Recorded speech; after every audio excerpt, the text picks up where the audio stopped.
You're just jobless, aren't you? Don't act high and mighty just because you contribute some pocket change. Clean up your act or get out, you parasite! I get it. So I drained all our bank accounts to 39 cents and moved out. What the hell is this? Ah, consider that 39 cents as my way of saying thank you and goodbye. Good luck fending for yourselves. My name is Lucia, a 37-year-old freelance engineer. Currently, I'm working from home at my parents' house. I used to be a hermit, all thanks to the bullying I faced in high school. The popular girls in my class targeted me out of the blue. That led to me start skipping school and basically shutting myself in at home. I became a recluse during my sophomore year in high school, and I couldn't go back for about a year and a half. Eventually, I had to drop out. Feeling I had to change, I took up a part-time gig at a drugstore. Although it was just a few daytime shifts a week, it got me out of the house. For someone who had been scared to leave home, this was a big step. I got to interact with all sorts of people, from housewives to seasoned uncles to other part-timers, which expanded my horizons. So I'm grateful for that job. At that time, I also met someone at work who had a side hustle and got some advice from them. Turns out, they'd also been bullied and skipped school, and they'd taught themselves tech skills to become a freelancer. They were now focused more on their side job than the drugstore gig. It opened my eyes. I begged them to teach me. They guided me on how to self-study the skills, and I dedicated all my free time to learning. Once I got the hang of it, I started taking simple freelance gigs. Between that and the drugstore job, my income started to grow. It felt really good. I could earn money working from home, a revelation that boosted my self-confidence. Over time, I delved deeper into freelancing, soaking up more and more knowledge. I worked hard on learning programming through self-study. Why? Because it's the most lucrative skill. It felt incredibly tough at first, but I gradually got the hang of it. Before I knew it, I was landing high-paying gigs with a higher level of difficulty. In a few years, I could sustain myself entirely through freelancing. So, at 22, I finally moved out and lived on my own. My parents seemed incredibly relieved. "We thought you'd never step out into the world, that you'd always be a parasite." My mom's words stung, but I knew they were happy for me, happy that I'd become independent. Dad, of course, was concerned as a parent, but also felt reassured because I was becoming independent. "Feel free to talk to me if you're struggling or having any issues," he always told me in a warm tone. Mom could be a bit self-centered at times, but Dad was always attentive and kind to those around him. That's why I loved Dad so much. Even when I became a social recluse, he told me, "There are plenty of people who are reclusive but still succeed in life or become independent, so don't rush or blame yourself." That advice helped me not to push myself too hard. For a while, I lived on my own and worked as a freelance engineer. Thanks to that, my income started to rise. Before I knew it, I was making around $10,000 a month. It seemed like it happened suddenly. Even though I didn't think I was working that hard, the high rates contributed to my high income, and it even surprised me. So, I didn't really feel like I had a lot of money, and I also didn't have many material desires, so I just kept saving. Within a few years, I had saved about $300,000. Friends advised me that it was better to invest that money, so I started studying stocks. I then put that knowledge into practice with stock investments.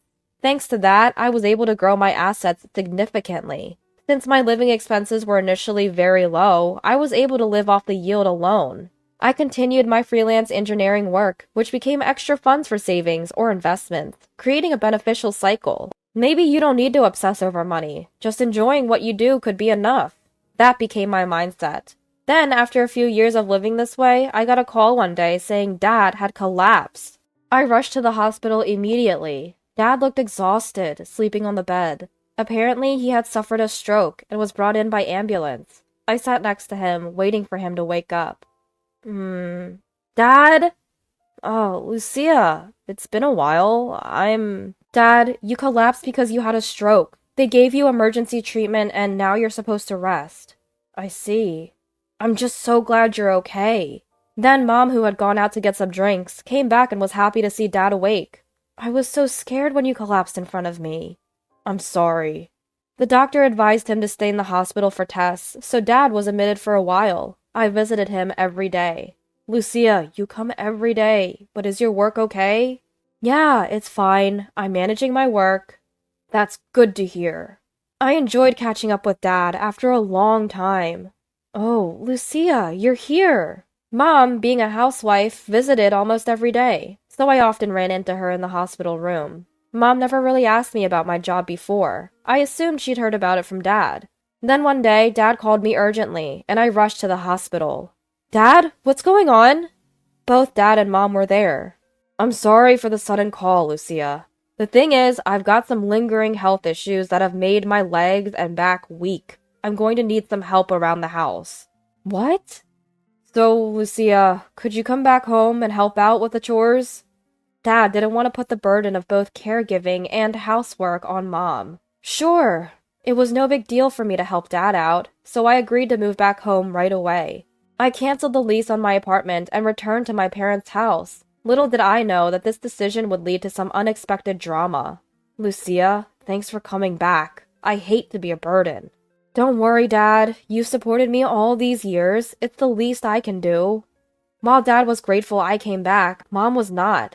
So you'll be working during the day, right? How does that reduce my workload? Mom questioned me, so I had to explain my job situation. I work from home now, so I can help with cleaning and preparing dinner. Of course, there might be times when I'm swamped with work. Mom didn't seem to get it. I figured she'd understand eventually as we lived together, but she began to assume that I was unemployed. Lucia, it's nice that you're helping out, but can you actually work? We can't afford to feed you for free. I am working, Mom. I told you this before. I had to explain, not only about my job, but also that I'd provided a family credit card linked to my bank account.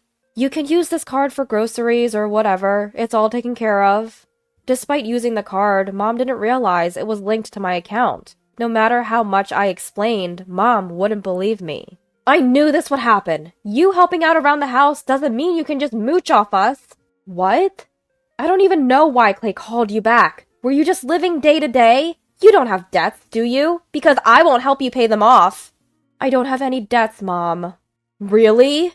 Mom continued to look at me skeptically. Why couldn't she trust me? It was devastating to think that in Mom's eyes, I wasn't trustworthy. Then one day, Mom did something shocking. Mom, I'm home! Long time no see, mother-in-law. Ah, I'm so glad Walter and Victoria could make it. Turns out, Mom had invited my younger brother Walter and his wife to come live with us. And not just for a visit. They were moving in. Wait a second, Mom. You never mentioned this to me. Well, it's Clay's and my house, so I didn't think I needed to run it by you. You've gotta be kidding. I've never gotten along with Walter. You see, Walter has always been academically gifted and highly educated. Now he's a high-flying corporate employee at a big firm. So he's always looked down on me, a high school dropout who became a social recluse. We came to save Mom because we heard Lucia is leeching off her again. Really? Lucia is such a troublesome person. Walter's wife Victoria also looked down on me. The first time we met was at their wedding. Walter reluctantly introduced me. It seems he had been telling her that I'm a hopeless social recluse and the family's black sheep. Victoria looked at me with disdain. Even now, when we met after a long time, her eyes were the same. We won't let you do whatever you want just because we're here. That's what Walter, his wife, and Mom say, with a smirk. What are they planning? Then began our life of living together with many people. Immediately, Victoria takes action. Lucia! Wake up! It's morning! I wake up to a knock on the door. The clock reads 5:30 a.m. I often work as an engineer at night. Being woken up this early leaves me severely sleep-deprived. What's going on? It's so early. Why are you so lazy? You're unemployed. You should at least handle all the chores. Prepare breakfast and Walter's lunchbox and take out the garbage. Wait, right now? Seriously? You're lazy. Get to it already! Victoria's tone becomes curt and demanding. Arguing won't get me anywhere, so I just do the chores. Then I quickly go back to bed. I need to catch some sleep while I can. But then Mom wakes me up. What are you doing sleeping? Clean the bathroom, scrub the toilet, and pull the weeds in the yard. We're going to be strict with you from now on. Mom yells at me. Then she teams up with Victoria to supervise me, making me cook both lunch and dinner. I won't have time to work if they keep making me do chores all day. Sure, I could get by just on my investment income, but I still want to maintain my relationship with the clients I've worked with over the years. Plus, I've always enjoyed my engineering job and didn't want to quit, but being constantly interrupted like this was affecting my work, so I decided enough was enough. I put a lock on my door. From now on, no matter how much they try to get my attention or pile chores on me, I won't lift a finger until my work's done. And man, did that tick off Victoria and Mom. They banged on the door multiple times, shouting at the top of their lungs. But I had a plan for that too. I wore noise-canceling earmuffs. I could still hear them a bit, but it wasn't distracting. That way, I could focus on my work and get some decent sleep. But this led to a massive blow-up from Walter's couple and Mom. When I walked into the living room during lunch, they glared at me with utter disbelief. What on earth do you think you're doing? I can't believe how irresponsible you're being. Do you have any idea how much we've been screaming? We've lost our voices! Looking at them, struggling to speak, I chuckled inside. They're the ones getting it all wrong. Ignoring them, I headed for the fridge to make some lunch, but they blocked my way. You think you can just eat here without lifting a finger around the house? We won't allow that. What are they even talking about? I've told you many times I'm the one covering all the food expenses here. Enough already! If we knew this was going to happen, we would have never let Clay convince us to let you stay. It was pointless talking to them. I decided to consult Dad. Dad seemed to have overheard my discussions with Mom and Victoria. I'm really sorry for all the trouble. I never thought Rosie would be this clueless. Both of us are unhappy living here. I'll move to a nursing home, and you should leave this house too. Hearing Dad made me feel a bit relieved. Just knowing someone's on your side is comforting. I decided to move out and started looking for places. That night, Walter came home and called out for me. Hey, Lucia! Get over here! When I went to the living room, Mom and the Walters were glaring at me. We heard from Mom. You locked yourself in your room and didn't do any chores? You're such an embarrassment. I've always felt that way. But please, no more. Their constant berating was starting to get on my nerves. Would it hurt to listen to what I have to say for a change? I'm financially contributing to this household, you know. At that, all three snorted in disbelief. Jobless, huh? Don't act so high and mighty when you're just bringing in pennies. Parasite. Just get out if you're not gonna clean. We're done with you. Stop being a burden. Fine, got it. If they want me out, then I'll leave. As I started packing, Mom and the others exchanged smug glances and chuckled. Now we can finally kick the burden out. Mom, you've been a trooper all this time. From now on, it's just the two of us, living the good life. Mom and the others chatted away joyously. Would they still be smiling once they knew the truth? I pondered this as I packed. I then emptied all the bank accounts down to 39 cents and moved out. First, I stayed at a Comfort Inn. Then I signed a lease for an apartment I had my eye on and moved in as soon as it was available. Life alone was blissful. I welcomed the mornings uninterrupted, ate when I wanted, and went to bed at my own pace. I was incredibly comfortable and happy. About a month later, I received a call from Walter. Hello? Hey, what the heck is going on? What do you mean? You know what I mean! Mom's everyday credit card suddenly stopped working. And guess what? It was connected to your bank account. Oh yeah, I canceled the family card. And of course, I transferred all the money to a different bank account. What? Are you kidding me? That must have been Dad's money in that account. Why did you leave only 39 cents? Oh, that 39 cents. That stands for thank you. What? Stop messing around. Give us our money back. Why would I? All the money in that account was earned by me. Not that you'd believe me. You bet I won't! I'm going to sue you for theft! Feel free, but you'll be the one ending up embarrassed. As I confidently spoke, it seemed Walter began to believe that I really had earned the money. Did you actually earn all of that? I've already told you, ask Dad if you want to know. Honestly, I couldn't care less at this point. I'm cutting ties with you all, so good luck. Wait, hold on! The truth is, I messed up big time at work and got fired. What? That's why I moved back home. I thought Dad must be doing pretty well financially, since you're living there, Lucia. So you're telling me you weren't working?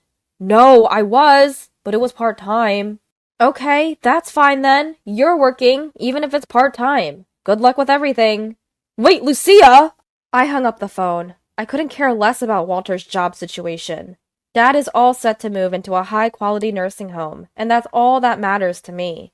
As for Walter and Mom, they can figure things out themselves.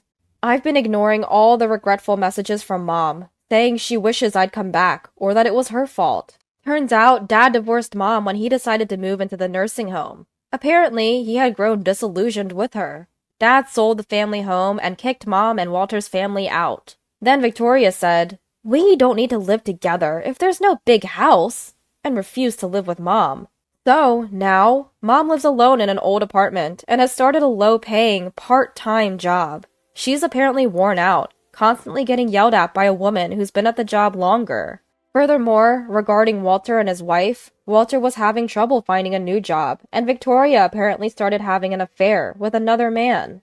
As for Walter and Victoria, they're in the middle of a messy divorce, fighting over alimony. I don't know all the details, but they're both pretty beaten down, emotionally and physically. On the other hand, I'm living a comfortable life on my own and frequently visiting Dad. Since I've gotten him into a high-end nursing home, he's really enjoying his days there. He's even made a lot of new friends, and smiles more now than he did when he was living at home.